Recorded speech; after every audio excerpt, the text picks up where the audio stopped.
it's such a selfish network that it actually, there's more cons than pros in that campaign because you can't scale it. I'd rather do a full build PMax campaign and die than run a feed only and have the client ask us questions each week about, well, why that happened. Let's go. I don't know. That was my fail point there. I think we didn't do enough into investigation beforehand. Yeah, just quick point is we're still trying to figure out any other like mediums more. So like, for example, like discovery is something we'll probably end up adding on here in the future when we have more like clear understanding of how it would fit into this process. But John, I was also going to ask too if you wanted to go more in depth on why feed only is not on here. Yeah. And then yeah, can go from there. Yeah, so you'll notice on here, feed only is not a thing anymore. Feed only is good. It's not a campaign type that we own. Feed only, if there was like a darker color than red, it would be feed only. It is a big smart shopping campaign that also will capture search, even if we don't want it to. It will capture search traffic. It will fight full PMax. It'll fight extensive DSA. It will fight inbound search, especially on broad. It will fight any remarketing, whether it be YouTube or display or main PMax. It's such a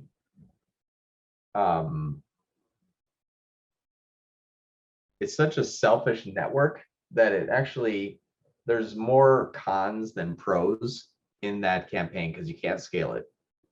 It lives and dies on majority remarketing, and it's something that is going to steal even from our main PMax campaign. So if you intimately understand feed only, you can use it well. I know feed only fairly well for Kitsch. It's working extremely well. It's getting a better volume. It's actually remarketing the $100,000 worth of free ad spend that they get from Facebook. So I don't need to have a ROAS. Like there's very specific, particular use cases as to when you should or should not use feed only. Feed only just saved Larson Jewelers, but I took 10 feed only campaigns pretty much. That's what they were doing. Whittled it down to one. I said, we're going to have to rebuild the entire account. Once those new campaigns are rebuilt, I'm shutting off feed only. This was just to save on their ROAS and just to not have them die while they're trying to get onboarded. So feed only is not something that we should move forward with because you can't control it, can't scale it, and you don't know what's going on, and you don't know where it's going to go next. And it still goes everywhere. So feed only is essentially being removed just because it's not. It's a hack and it's a bridge. It's not a campaign strategy that we're like, aha, now we'll use it this way. You don't have any control. You have no signals. You have no assets. So again, it's the enigma that will go away, and it's not something I think that we should really lean into in the future. I'd rather do a full build PMax campaign and die than run a feed only and have the client ask us questions each week about, well, why that happened. Let's go. I don't know. So I think that it's just a better bet. So can you give an example when you say, well, why did that happen? Like if the client is complaining, why'd that happen? Just trying to understand why did feed only die off of performance? Yeah, like, well, I don't know. I don't exactly know what you meant by that. I'm just trying to understand what are the negative consequences of running feed only, like long-term negative consequences of running feed only. Because that's at Startup PPC, we have such small budgets and oftentimes brand new accounts that all we're trying to do is get the client to not freak out within the first 30 days. So getting the very bottom of the funnel is like great, but then I'm trying to understand the long-term consequences, like you were alluding to some, but I didn't understand. Yeah. And so I think that for here as an example, for this client, feed only makes sense for them here. Now, here, let me actually, I'll answer your question. The why did it happen on feed only? Those are things that we'll never be able to ask or answer, and we should not run them if we can't answer them. So I know if this thing dies off, I'm gonna say, well, what happened on Facebook? What happened on Instagram? And did any products that were in stock selling well that go out of stock? And I'm not targeting those products well on other campaigns, and those products that we're targeting overlapping are doing better. Like I can answer all those questions right now. So feed only, that's what I'm saying. When you have a very specific scenario where feed only does fit, you will be able to answer why or why not the feed only did well or not, because you're choosing to run it because you know what it's exactly going to do. For low budget campaigns like Regina, your clients here, it does make sense as a starting point. It does make sense. It also makes sense though to run them at the same time as a PMax full build out. Again, the campaigns that you have are they running other traffic from other sources? Is it performing well? What is the time lag of those other on average? Like if you look through analytics, be like, do you increase or decrease Facebook? Yeah, I did. Okay, now I can see a correlation about 20, 30 days later. How much repeat traffic is there?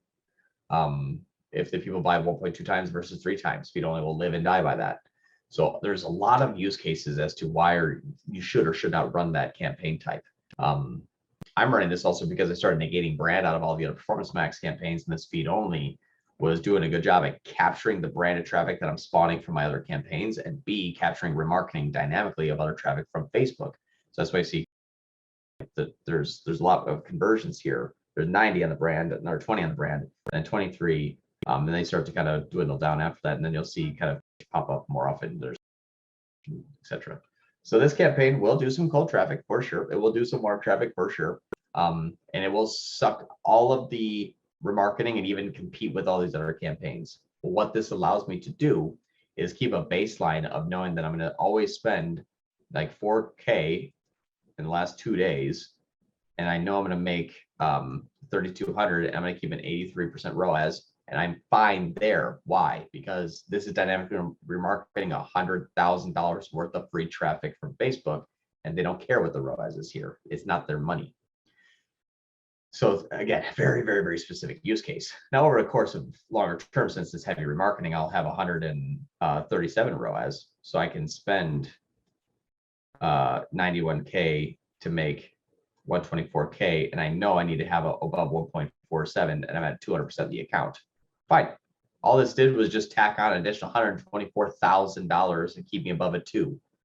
Can I kill that campaign? Yeah. What will it go to? 2.2. What will I lose? $125,000. That's not worth it. Is that going to come anywhere else? No idea. It's free Facebook traffic. I don't know what's going to do if I don't try to remarket them. So again, it's really, really, really, really, really hyper specific to use feed only for a specific reason. But we want to make sure that if we're going to run it, if they say, John, why did that die? Well, A, it didn't. I've been monitoring the ROAS and making adjustments every 2 to 3 days going down. But this isn't my main focus. The only change that I've made in this thing since it started has just been budgets. Last 30 days, I haven't touched this. I have not made one change to it. It's not a campaign. It's a bolt-on. So that's what's interesting is we use it very, very seldomly and very specifically, but I don't think that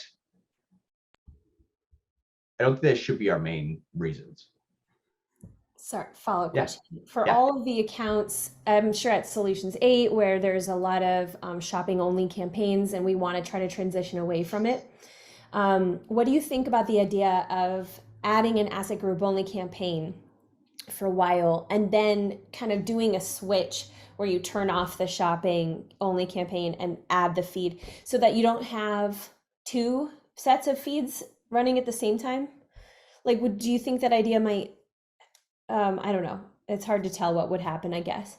Well, are you saying like an asset only and a feed only and then combining them? Yeah, like to try to transition away from shopping only, instead of having, a full build out asset PMax with feed, so that you have 2 feeds now running side by side. What do you think about getting the asset group only campaign up and running, and then like one day making the switch, basically pulling the feed into the asset group only campaign and shutting off the shopping only?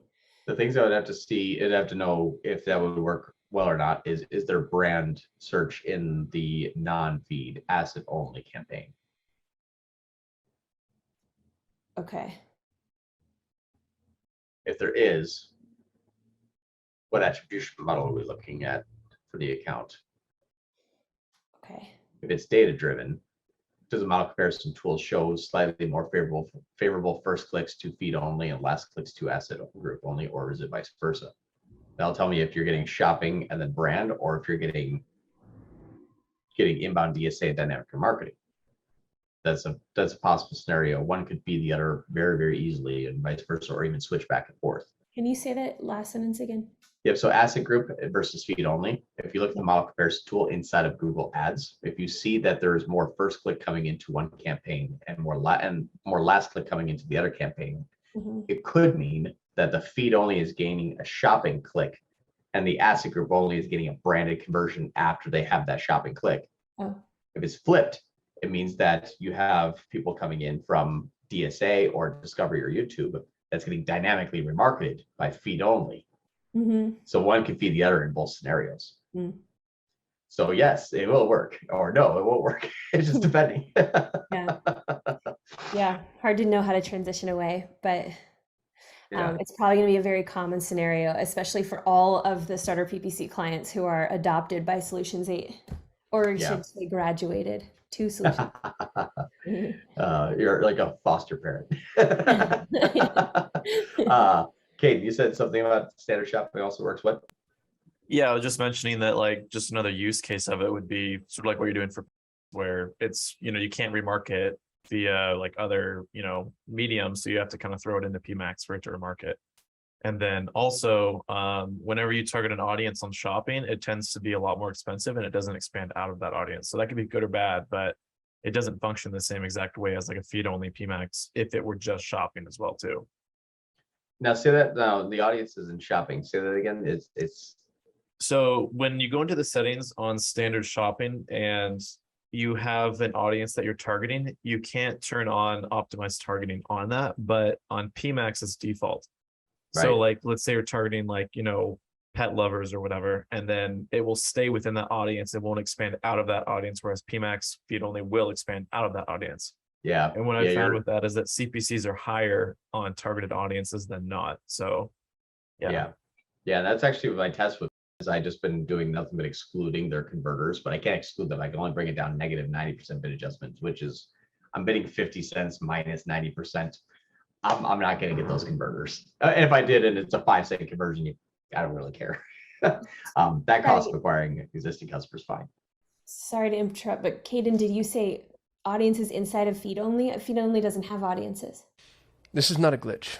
I'm interrupting the video you're watching because I need to remind you that I'm always looking for people to join our team. So if you're passionate about Google Ads and you want to work with the best Google Ads agency on the planet, please go to solate.com/apply. Speaking of working with the best Google Ads agency on the planet, if you're having trouble with Google Ads and you want professional help, that's what we do. You can go to solate.com, that's SOL8.com, to apply for your free, no obligation action plan. And if I've given you any level of value at all, maybe think about giving me a thumbs up and subscribing to our channel. That's how we juice the YouTube algorithm so they actually know that I know what I'm talking about. If you have questions, comments, concerns, or confessions, hit me below in the comments. And now, back to your regularly scheduled program.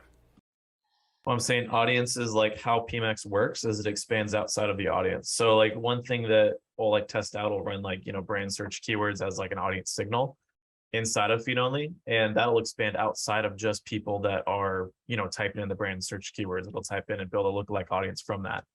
But then it's not feed only anymore. It's if you have a audience. Well, it's still feed only because you have no assets, but you're just pushing it towards like the audience that you wanted to capture. Oh, okay. We've never tried that. Interesting. Yeah, so it's like there's feed only, there's feed plus audience, and there's full build PMax. And then Glenn has his hand raised. Or it's a really scenario. Or it's a really small high five. Like, hey, yeah. Just on your point there, Caden, talking about standard shopping, if we can put audience segments as targeting, but we could just populate every single audience that we've got in observation and just keep an eye on that. And then we could put that into targeting, build out, we could scale out standard shopping campaigns using audience targeting only. That's true, but I've seen like CPCs are generally higher in whatever reason Google's targeting for that audience. So like whenever you're trying to segment and target an audience, the average CPC will go up, so you have to bid even higher on it versus just leaving it open. So it's a debate to have. I'm just putting like a point out there that if you target, expect to have higher CPCs. Well, we could then also start building out some low, medium, and high priority and put different bids in them then. Yeah, or you can even target those, or you can set those observations of those targeted audiences, and then do a negative 20% bid adjustment to control the CPC using it like an observation. That's a good idea. Yeah, we've got a lot of options with standard Yeah. shopping. That's the beauty part about this, though. And here's the best part: is if Performance Max has better standard shopping performance, and I'm using that as an air quote, like we have, let's say, 30 assets, and they're all cold traffic, and the optimized targeting actually has brought us, keywords and essentially search categories that we never really would show up for because of a feed only. That's the benefit that PMax has in shopping. Is PMax will almost take a DSA query and show a shopping ad for it. You can't do that inside of standard shopping. You have to optimize the feed for that. That's what that client that I just brought up with, that's what that tells me, is those search categories are telling me that there's almost like an inbound search element to it that my feed and my search ad are showing for, and I'm getting clicks just as a multi-channel attributed click. It's just like, yeah, it came in, came in anywhere. It came in from an inbound search in the search category. Was it shopping or search? Yes. Well, shit, that doesn't really tell me much. So, but it does tell me that there's probably potentially less feed optimizations that need to be made if you're running that inside of Performance Max. Does that mean feed only with well built out signals? Perhaps. Again, this is another tool in this toolbox. I think that what we've done is sometimes kind of discount a custom build as a cookie cutter build, and just say, all right, so let's run like PMax brand YouTube, and then just pick and choose whatever we want to see how it goes. And that was my fail point there. Is I think we didn't do enough into investigation beforehand. That ounce of prevention is worth a pound of cure. And I think that a lot of times when we come in our Wednesday meetings, we're like, why that die? I'm like, well, what are they spending on Facebook? We're like, we all don't know why. It's not because we're bad marketers. We just never asked that question before and asked it in the wrong point. We should have asked in the beginning, or known about it in the beginning, and built around that, rather than building everything how we think it's going to work well, finding out the outside influences, tank our campaign, and then come back and say, oh, we didn't realize that they shut off Facebook. So that's sometimes that, not saying that it's an extreme case, but like, hey, they ran a sale on Facebook. Oh, well, because 75% of our campaign structure inside of Google Ads is highly dependent upon omnichannel. When someone runs a sale on Facebook, if we see that sale tick up inside of Google, that's bad. That's not good. That's bad for us. Unless it's brand campaign, but our PMax should not skyrocket from a Facebook sale. That means that we're doing too much remarketing and too much inbound traffic from Facebook. We should see a sale that happens on Facebook that we don't know about not affect our Google Ads account. Cold traffic is not just going to arrive on the site and be like, who is this person? Wait, 20% off? I will buy now, and 14% conversion rates. That doesn't happen. Everybody runs a sale the first time that you get to their website. You just name that as the price in your mind and then try to learn who they are. That happens on Facebook, though. So that's why this is going to be giving us a more well-diversified scenario that we can actually start to run our cold traffic campaigns and be less dependent upon omnichannel sources. Facebook is still a very, very big contender, huge contender. Us as really good marketers are not going to ignorantly discount the value that Facebook brings to a marketing mix. Where we can't be as ignorant to say, no, Google doesn't, Facebook's Facebook. We don't, we don't have anything to do with them. That 600,000 ROAS that you got in your brand campaign was all us. We know it's not to be the case. So we have to not live and die by potential omnichannel disruptions, and being able to be more independent from omnichannel, control placements, bids, and search terms, while running alongside of PMax and see where they overlap and have that success, or where they have those failures, are going to be important to us to continue to move forward.